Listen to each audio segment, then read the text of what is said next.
In this lesson, you will be getting an overview on how to effectively summarize research for an academic paper. When summarizing research, there are three important things to keep in mind. The first is reading with a purpose. Before you even begin the summary, make sure you are reading the article with a purpose in mind. In order to be able to effectively summarize research, you, as the writer, must know that text inside and out. We will talk more about this in a moment. Second, it is important to be brief in your summary so as not to lose the reader's interest or attention. Since we must be brief, we must also be concise. Avoid unnecessary information and fluffy details. Reading with a purpose. Before you dive deep into reading the article in its entirety, scan it first and note any headings, subheadings, and bold, italicized, or highlighted words or sections.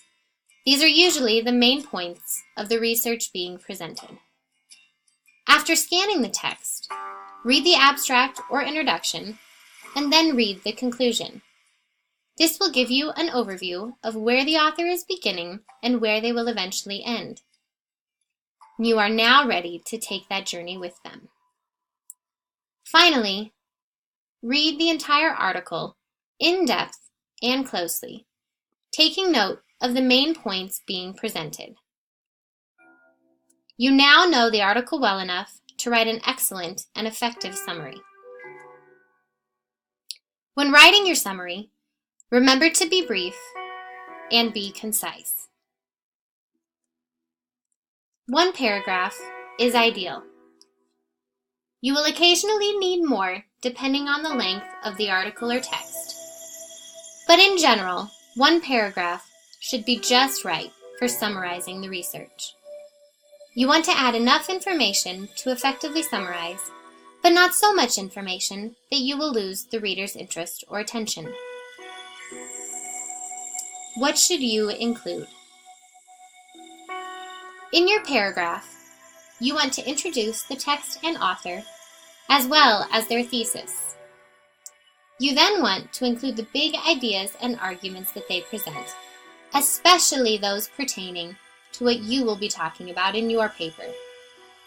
Finally, transition into your discussion of the research. Again, be concise.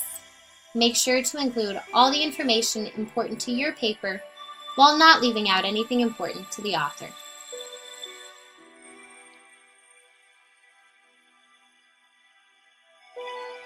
Just a few things to remember when summarizing research for an academic paper.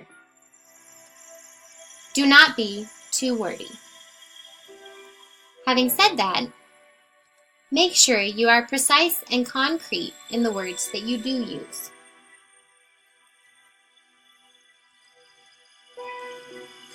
Try to use paraphrasing before using direct quotes in a summary. This will make it far more effective. And most importantly, remember to always cite your source. You now have the tools needed to write an excellent and effective summary of research.